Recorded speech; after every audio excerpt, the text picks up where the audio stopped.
Como todos los lunes, le doy la bienvenida a don Teodoro Rentería Villa. Muchas gracias, distinguido Guillermo, y agradecido como siempre por dejarme expresar en libertad. El agradecido soy yo porque además hoy, a través de tu gestión, tenemos un invitado de lujo, y además esto pinta para hacer una plática extraordinaria. Así lo creo. Y me da un enorme gusto darle la bienvenida al auditorio de Zona Pública a Jesús Alberto Capella, comisionado de Seguridad Pública del Estado de Morelos. Jesús, bienvenido. Bien, muchas gracias, Teodoro. Buenas tardes, gracias por la invitación. Pues el ánimo, Guillermo, es presentar un personaje que a lo largo de su historia se ha involucrado en estos temas de seguridad desde la vertiente ciudadana. Y hoy, bueno, pues la experiencia misma y yo creo que la gran necesidad que tenemos los ciudadanos de sentirnos representados y protegidos lo ha llevado a la Comisión Estatal de Seguridad Pública, y me refiero al Estado de Morelos. El motivo de la invitación es porque tras todos estos años de experiencia que seguramente él mismo podrá ahondar, hoy convoca a especialistas en la materia de seguridad de todo el país y allende fronteras, del extranjero inclusive, para preparar, a través de un foro, una propuesta a los candidatos a la presidencia de la República. Yo que veo, y por eso la importancia de la invitación, no se trata de que el siguiente mandatario venga a inventar. Creo que ya todo está hecho. Se puede depurar y se puede mejorar. ¿Y quién es mejor que los especialistas, quienes padecen, quienes sufren? Muchos de ellos han caído en este esfuerzo, puedan preparar esa agenda que nadie toca. Y hoy por eso me llama la atención la convocatoria. Es que eso requiere un rango de especialización al más alto nivel. Aquí no se puede estar jugando con la ocurrencia. Correcto. O con el discurso fácil porque suena bien. Aquí sí tenemos que recurrir realmente a los que saben, que lo han vivido en carne propia y que además, como en el caso de Jesús, que ha tenido un gran éxito en su carrera.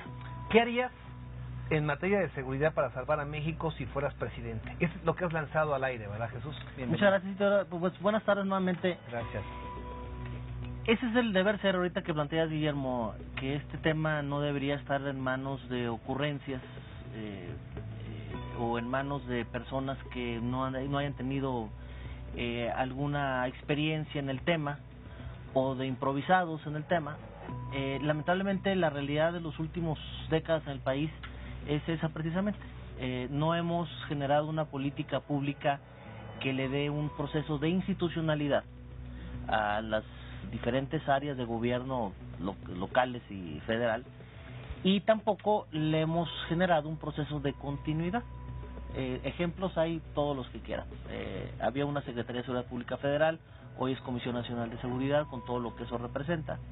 Antes el esfuerzo estaba concentrado en el fortalecimiento de policías federales y la depuración de policías locales, y de repente la idea o la política es crear una gendarmería que quedó en cuanto al esquema cuántico, independientemente de la gran profesionalización que tiene, que es real, pero en términos cuánticos quedó corta la visión que se tenía en un inicio. Entonces, lamentablemente no terminamos de aterrizar ese proceso.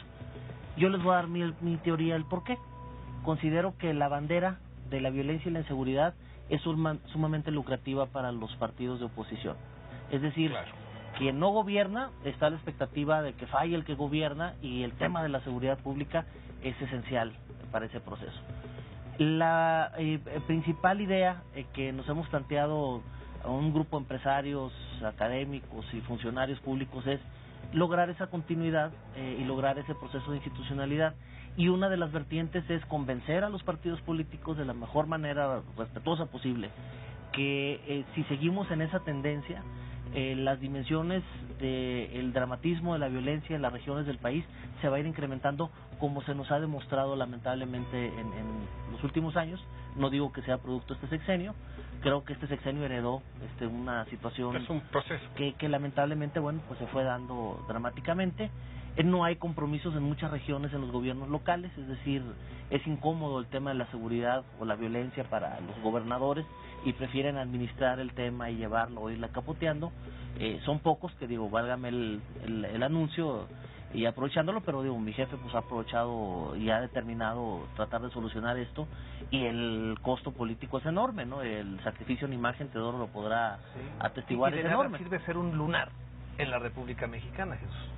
De nada sirve. Pero a nivel regional, por lo menos el esfuerzo en el combate a delitos que más vulneraban, tú lo sabes, a la sociedad morelense, como el secuestro, se ha logrado disminuir dramáticamente, afortunadamente, por el esfuerzo institucional que se ha hecho. Pero eso se puede echar a la borda, es decir, Cuando escuchas a quienes quieren venir a gobernar y te dicen no a esto, que quienes estamos en el campo de batalla sabemos que funciona, por ejemplo, no al mando único, ¿no? Creo que has tocado un factor esencial, porque precisamente en este proceso electoral se discuten muchas cosas que no son ciertas. Sí.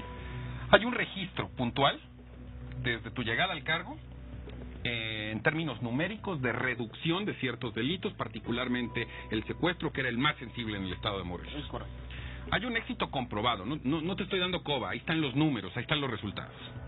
Y ahora que estamos en el proceso de campaña política, que además en el estado de Morelos es para la sucesión gubernamental, la rivalidad política lleva a decir que eso no está bien hecho, que lleva a decir que hay otras formas mejores de hacerlo.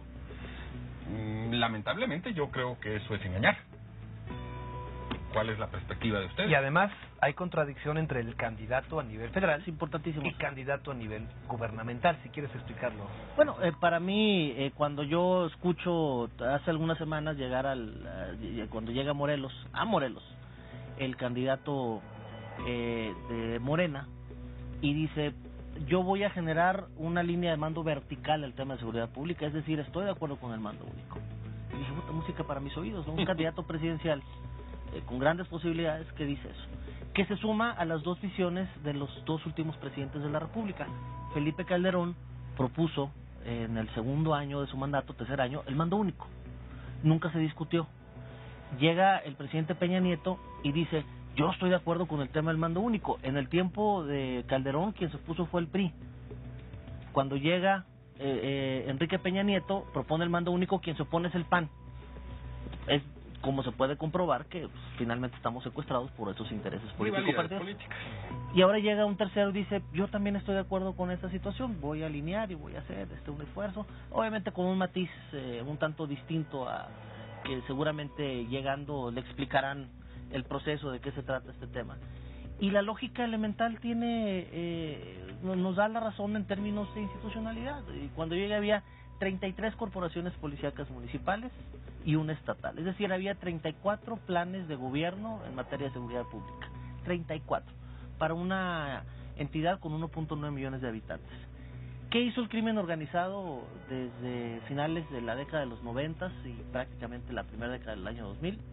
Pues controlar a las instituciones municipales. Entonces llegaban con el eslabón más débil de las instituciones, que eran los alcaldes, y les decían, mire, usted no se meta, yo le voy a decir quién va a ser su director de la policía. Entonces, la seguridad pública estaba en manos de los delincuentes.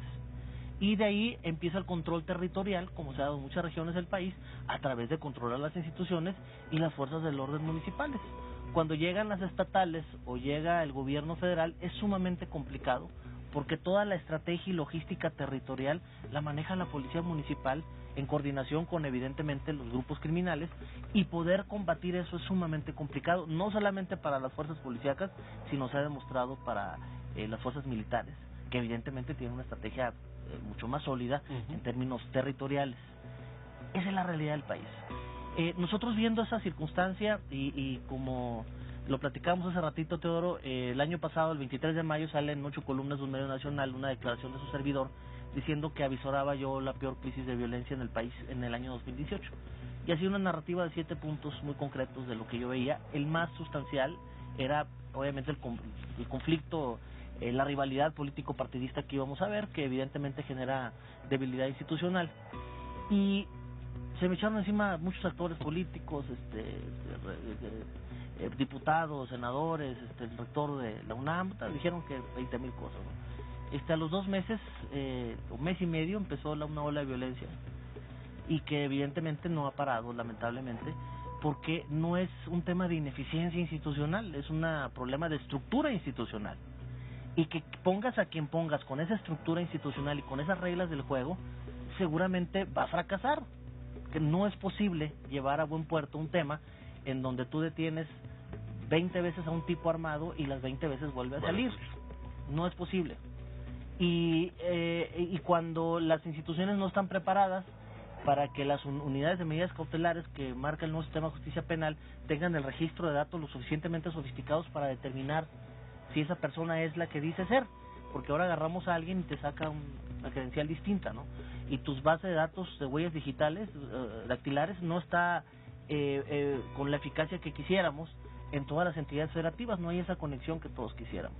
Entonces, hay un error de diseño, alguien se equivocó, buscaron este proceso del deber ser del nuevo sistema de justicia penal sin entender lo posible, y nos está llevando a una crisis de impunidad nunca antes vista en nuestro país, que puede generar todavía una situación mucho más dramática. Hay regiones completitas, como ustedes dan cuenta en los medios de comunicación todos los días, del poderío del crimen organizado, bloqueando vialidades, imponiendo condiciones, impidiendo inclusive que el Ejecutivo Federal llegue, ¿no? O sea, con el nivel de poder que hay. Entonces, algún llamado de atención debemos tener todos para ponernos manos a la obra, ponernos de acuerdo, aunque seamos rivales en visiones políticas distintas de partido o de religión o de creencia, lo que sea, pero ponernos de acuerdo en este tema que a todos nos conviene. Pues yo creo que de eso tendríamos que platicar cuando volvamos del corte, de tu propuesta específica, porque además, insisto, y también lo vamos a comentar volviendo, Jesús Alberto Capella es un hombre que se ha dedicado a esto de mucho tiempo y lo ha hecho con mucho éxito, y eso lo vamos a comentar cuando volvamos del corte. Estamos de vuelta en Zona Pública, continuamos con Jesús Alberto Capella, comisionado de Seguridad Pública de Morelos, y con Teodoro Rentería, y decía yo antes de ir al corte que era muy importante poner en contexto que en tu experiencia previa, tú fuiste el responsable de abatir también esos índices criminales tan grandes que existían en Tijuana, que eso te catapultó como una figura trascendente en el medio, y que fue lo que provocó que se te haya invitado a Morelos. Insisto, no estamos hablando de improvisaciones ni de ocurrencias, estamos hablando de un profesional probado, exitoso. Con un matiz, Guillermo, que la invitación al gobierno del Estado no surge del poder público ni del poder político, sino de un grupo de empresarios morelenses que detecta la figura y es llamado a trabajar. Y bueno, llegó la confianza en ese caso del político. Vale la pena, Jesús, que nos fueras planteando cuáles son estas mesas de trabajo que se habrán de imponer y cómo obviamente habrás de soportarla en base a la experiencia y a la confianza que esos mismos expertos están depositando en ti. Gracias, Teodoro. Les comento, Guillermo, he escuchado, el tema de seguridad pública no es de un solo jugador. Esto requiere tener un espíritu de mucha humildad, saber que te la vas a jugar, que vas a arriesgar a tus colaboradores, a tu familia, a tu propia integridad, y que el contrapeso positivo realmente es mínimo en este país. Es decir, en muchas condiciones nosotros nos vamos a retirar el último día de septiembre y yo no tengo la seguridad de que vaya a tener escoltas o vaya a estar armado después de haber detenido 630 secuestradores, 500 miembros del crimen organizado y haber despedido una cantidad impresionante de policías corruptos. Entonces, ese contrapeso evidentemente es complicado y depende del político que llegue a gobernar o de que alguien más te cache y te ayude, ¿no? Entonces, es un tema de factores humanos que también hay que considerar. Pero es importante determinar que no es un solo jugador, son muchos. Hay uno que siempre lleva la batuta y a lo mejor es el que está impulsando al equipo, ¿no? Como Messi a lo mejor en su equipo, no, o sea, que lleva pero no necesariamente él solo puede ganarle a... Pensé que ibas a mencionar a Cuauhtémoc. No, estaba yo hasta me puse. Perdón por la equivocación del deporte, ¿no? Pero para matizar, yo soy beisbolista. Entonces, la idea finalmente es que nos pongamos de acuerdo en qué hay que hacer. Y efectivamente, como bien decía Teodoro, siempre estamos a la expectativa de que nos manden llamar para darles nuestra opinión de cómo deben hacer las cosas, ¿no? Yo considero que aquí hay que adelantarnos por la crisis, la situación. Hay 70 homicidios, al día de hoy asesinaron en el país a 70 personas en promedio. Hubo 3 secuestros en promedio en el país, una cantidad de decenas de miles de robos. O sea, hay un problema grave, entonces hay que atenderlo de manera fundamental. Yo he estado en N cantidad de foros y he escuchado que discutimos por años una piececita del rompecabezas. Es decir, imagínate que esto es un rompecabezas, esta es la imagen que queremos que nos va a dar tranquilidad a todos los mexicanos, y de repente nos aventamos 8 años, 3 años discutiendo este pedacito de la mesa, y 8 años para implementar. Cuando llega la implementación, todos aplaudimos y decimos, ya la hicimos, ¿no? Y de repente, oye, ¿y esta imagen qué? Es el 10%. Si bien nos va. El caso es el nuevo sistema de justicia penal, 3 años discutiéndolo, 8 años para su implementación, 1 año y medio desde que se ha implementado y es un fracaso. Por lo menos los niveles de impunidad son enormes. La curva de aprendizaje es costosísima. Pero no solamente eso, ¿no? Tema de reforma policial, reformas constitucionales para fortalecer a ministerios públicos, procesos de depuración de policías, discusión del gerenciamiento policial, si mando único, mando mixto, es un relajo el tema de la discusión institucional del tema. Entonces, yo pensando en eso, y después de haber sido invitado por una institución bancaria en diciembre, en donde estuvieron 1,200 empresarios a lo largo y ancho de la República Mexicana, y al terminar mi plática bajaban y decían, oye, es que también en mi estado, y que también, entonces yo me quedé impactado de que todo el mundo está preocupado por la violencia en su estado, todos. Entonces dije yo, caray, dije, pues aquí hay un problema entonces ya generalizado, hay que buscar alternativas, y presentamos una iniciativa de crear un foro nacional el próximo 26 y 27 de febrero aquí en Ciudad de México, que se denomina la seguridad que a México le urge, la seguridad pública que a México le urge. ¿Es un foro de especialistas o está abierto al público? No, está abierto al público, hay un registro al Foro Nacional en las redes sociales. ¿Dónde se va a llevar a cabo? En el Presidente Intercontinental, aquí en Polanco. 26 y 27. 26 y 27 de febrero. Pero fíjate cuál es la visión. La visión no es agarrar y discutir qué opinas tú del tema, sino a los personajes que un grupo de personas que yo admiro mucho también en el tema, les pregunté, ¿quién te parece que trae? Y sacamos una lista de 30 personalidades. Seguramente hay muchos más. Yo pido una disculpa si no les abrimos espacio a muchos más que tienen también esa posibilidad, pero considero que está sumamente completa, por lo menos para el objetivo que estamos buscando en este momento. Entonces, lo que quiero es agarrar con mucho respeto a los 30 y decirles, si fueras presidente de México, ¿cómo resolverías el problema de violencia y seguridad que tenemos en este momento?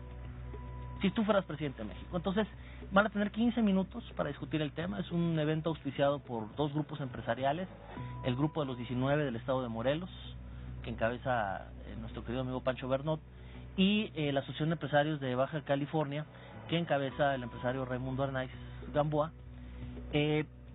Estas personalidades van desde Guillermo Valdés, el director del CISEN, un personaje muy conocido del tema, Jorge Tello Peón, que también fue director del CISEN, subsecretario de Gobernación en los tiempos en donde Gobernación manejaba la seguridad del país. En la que coincidí con él, además, como compañeros en Gobernación. Ramón Pequeño, uno de los hombres más destacados en su visión de inteligencia policiaca en el país, y ha estado en diferentes áreas también. Edgardo Flores Campbell, las 2 señoras que admiro muchísimo, Marilena Morera, Causa en Común, la señora Miranda de Wallace, Isabel Miranda de Wallace, de Alto al Secuestro, muy activas en el tema. Orlando Camacho de México SOS, Francisco Rivas del Observatorio Ciudadano, tenemos a Unice Rendón también, que fue subsecretaria de Prevención del Delito y está metida mucho en los temas de carácter social, Juan Salgado Ibarra del CIDE, tenemos a funcionarios públicos en activo, como es el procurador del estado de Guanajuato, Carlos Amarripa, al propio secretario de Seguridad Pública de ese estado, al señor procurador de Justicia del Estado de México, tenemos al secretario de Seguridad Pública del Estado de Hidalgo, Mauricio Delmar, y otras personalidades en áreas importantes, particularmente en temas que tienen que ver de la intervención de las Fuerzas Armadas en el tema de seguridad pública, Jorge Olea, y ellos van a contestar en 10 minutos esa pregunta, y en los otros 5 minutos nos van a contestar la mesa específica del panel que les corresponda. Va a estar Lázaro Gaitán Aguirre también, uno de mis gurús en el tema de seguridad pública. Él fue director de la Policía de Chihuahua y luego ha estado en diferentes posiciones, tanto en la Comisión Nacional de Seguridad Pública como el Secretario Ejecutivo del Sistema Nacional de Seguridad Pública. Considero que va a ser una riqueza de información. Ellos nos van a dar una política pública a cada uno de ellos. La vamos a documentar, Guillermo. Vamos a hacer una mesa técnica para generar las coincidencias. Y una vez que se tengan esas coincidencias, se va a hacer un documento final que se le va a presentar a los candidatos presidenciales. Esa sería ya la propuesta específica. Esto es lo que los especialistas consideran, amén de que ya un grupo empresarial nos pidió hacer una memoria, proponiéndonos ellos financiarnos, de sacar un libro con cada una de las ponencias y decir, bueno, pues esto era una propuesta concreta de prácticamente todos los participantes, y pues hay que proponerla. Tenemos, también a José Antonio Ortega, del Consejo Ciudadano para la Seguridad y Justicia. La verdad es que considero que va a ser inédito, un foro inédito, no es un foro en específico, no vamos a hablar de ambigüedades ni de generalidades, vamos a hablar de un tema particular, ¿qué le propones tú? Si tú fueras el que tiene más poderío institucional en este país, ¿qué harías para resolver para los mexicanos este tema? Sentimos que es el momento oportuno de hacerlo. Le podemos ahorrar muchos meses, años inclusive de análisis a quienes van a participar en el gobierno federal, particularmente dolores de cabeza, ¿no? Y siento que improvisaciones, ocurrencias. De esto pueden surgir también otras iniciativas, otras ideas. Yo considero que yo voy a retar mis propios paradigmas también. El foro va a ser inaugurado por el Comisionado Nacional de Seguridad Pública, Renato Sales, va a estar la maestra Patricia Bugarín, los empresarios presidentes de este organismo, y pues no me queda más que también agradecerle a Jardines de México, quien es una empresa muy importante en el estado de Morelos, quien ha estado impulsando este esfuerzo de una manera muy importante, apoyándonos. Yo te pediría, digo, en el obvio del tiempo que todo esto lleva, porque además de la presentación, como bien dices, hay que hacer una memoria, el análisis, que nos pudieras regalar otra vez un poco de tu tiempo para platicar de las conclusiones, pero además explicadas por alguien que las entiende y que nos las puede traducir al ciudadano común, sí, en función, más allá del discurso, acciones específicas. Encantado, yo creo que esa es la idea. Finalmente hay que socializar. Estamos preparando ahorita un video preguntándole a los ciudadanos: si tú fueras presidente de México, ¿cómo resolverías el tema de violencia y de seguridad? Queremos saber también al ciudadano qué piensa. La percepción. Y se va a presentar, obviamente, en la inauguración del evento ese video. Es mucha riqueza. Queremos también conocer la opinión de los ciudadanos. Estamos convocando a que participen, a que nos acompañen también muchos funcionarios, mucha gente que tiene experiencia. Han confirmado muchas personas que a través de las preguntas específicas que le realicen a los ponentes podrán hacer una aportación sumamente importante a este foro. Las mesas son muy concretas. Una tiene que ver con el desarrollo social. Traemos una conferencia magistral con dos importantes personalidades de Colombia, uno de ellos dentro de la Policía Nacional de Colombia, que es el general Fabián Cárdenas, y un colega de ustedes, quienes participaron en la visión de lo que fue el Plan Colombia. El Plan Colombia inició en el año 2000 y terminó en el año 2015. Fue una visión que trascendía los periodos gubernamentales, con el objetivo de transformar las instituciones y devolver la seguridad pública a los colombianos. Sin embargo, se quedó corto. Me criticaban el otro día: oye, pues es que no es el ejemplo más claro. No, claro que sí. Sabemos que trae un error. Trae un error de diseño. El error de diseño, tú puedes ver en Colombia a una policía nacional que es una policía de primer mundo, pero está inmersa en una política social o de desarrollo social de tercer mundo. Entonces, tienen a quienes pueden frenar el tema de la violencia o perseguirla, pero no han evitado desde la perspectiva del ciudadano, es decir, las oportunidades a la sociedad colombiana para que no sean carne de cañón de los grupos criminales, que obviamente hay muchos. Entonces, entre más oportunidades se genera la sociedad, menos vulnerabilidad vamos a crear para nuestros niños y jóvenes. O sea, yo sigo pensando que el tema de la seguridad pública no es de policías y ladrones. Tiene que ver con procesos importantes de desarrollo social que lamentablemente no se han dado. Lo tienes muy claro, y yo te tengo que felicitar por este esfuerzo, porque estoy completamente seguro, a como lo explicas, que este foro, aparte de la riqueza de la participación que va a tener, en manos y en opinión de los expertos, va a generar una propuesta muy específica, muy definitiva y definitoria, que necesariamente los candidatos y el que sea el próximo presidente de la República la tendrá que tomar en cuenta. Agradecerte por haber estado aquí. Y comprometidos para regresar. Sí, te lo voy a agradecer, porque yo creo que un esfuerzo como estos no solo merece difundirse, es obligación que la gente lo sepa, para que le exija a esos candidatos que lo apliquen cuando alguno de ellos llegue al poder. Muchas gracias. Muchas gracias. Muchas gracias. A la orden, Jesús. Teodoro sigue con nosotros. Aquí no nos se quedamos. retira. Vamos a un corte y volvemos.